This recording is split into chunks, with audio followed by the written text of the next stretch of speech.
ইংল্যান্ডকে হারিয়ে ফাইনালে ওঠার আনন্দ উচ্ছ্বাস নাকি এক নিষিদ্ধ বারুদের বিস্ফোরণ? থ্রি লায়ন্সদের বধ করে মাঠের লড়াইয়ে আর্জেন্টিনা যখন বীরদর্পে ফাইনালে, ঠিক তখন মাঠের বাইরে এক অনাকাঙ্ক্ষিত ঝড় কাঁপিয়ে দিয়েছে আলবিসেলেস্তে শিবিরকে। বিজয় উল্লাসের আবহে হঠাৎই উকি দিল ভূ রাজনীতির এক স্পর্শকাতর কাঁটা।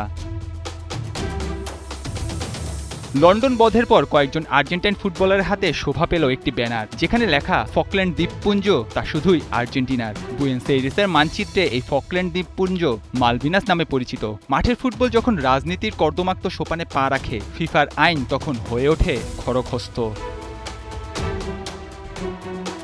ফিফার ডিসিপ্লিনারি কোড এবং লজ অব দ্য গেমের বুক পকেটে জুড়ে রয়েছে লাল কার্ডের কড়া হুঁশিয়ারি। অফিসিয়াল ম্যাচে যে কোনো ধরনের রাজনৈতিক, ধর্মীয় কিংবা ব্যক্তিগত বার্তা প্রদর্শন সম্পূর্ণ নিষিদ্ধ। ফিফার নিয়ম অনুযায়ী আইন ভঙ্গের ফলে খেলোয়াড় কিংবা ফুটবল ফেডারেশনের বিরুদ্ধে ব্যবস্থা নেওয়া হতে পারে। রাজনৈতিক বার্তা প্রদর্শনের জন্য ফিফার জরিমানার পরিমাণ সাধারণত ৫,০০০ থেকে ২০,০০০ মার্কিন ডলার পর্যন্ত হয়ে থাকে। ইতিহাসের পাতা উল্টালে দেখা যায় নিয়মের এই বেড়াজালে আগেও রক্তাক্ত হয়েছে ফুটবলারদের স্বপ্ন। ২০১২ লন্ডন অলিম্পিকের সেই অভিশপ্ত রাতের কথা মনে আছে? দক্ষিণ কোরিয়ার পার্ক জং-উন জাপানের সাথে বিরোধপূর্ণ লিয়াংকোর্ট রক্স নিয়ে ব্যানার উঁচিয়ে ধরেছিলেন। ফলাফল, ম্যাচের জয়ের পরও পোডিয়ামে দাঁড়িয়ে ব্রোঞ্জ পদকটি ছোঁয়া হয়নি তার। ১৭ জন সতীর্থ যখন উল্লাসে মত্ত, পার্ক তখন নির্বাসিত। জোটে ২ ম্যাচের আন্তর্জাতিক নিষেধাজ্ঞাও।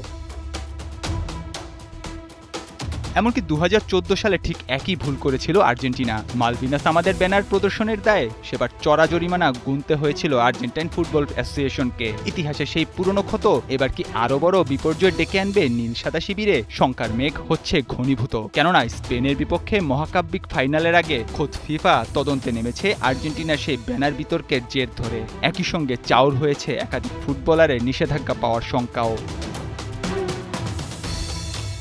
বিশ্বকাপের ফাইনালের মতো মহাযজ্ঞের ঠিক আগে সময়টা এখন বড্ড কম। বিশ্লেষকদের ধারণা, ফুটবলারদের সরাসরি নিষেধাজ্ঞা দেওয়ার পথে ফিফা হয়তো হাঁটবে না। বড় রকমের আর্থিক জরিমানা দিয়ে এ যাত্রায়ও পার পেয়ে যেতে পারে আর্জেন্টিনা ফুটবল অ্যাসোসিয়েশন। তবে আইন যেখানে অন্ধ, সেখানে একাধিক ফুটবলারের ওপর নিষেধাজ্ঞা নেমে আসার আশঙ্কাও উড়িয়ে দেওয়া যাচ্ছে না একেবারেই।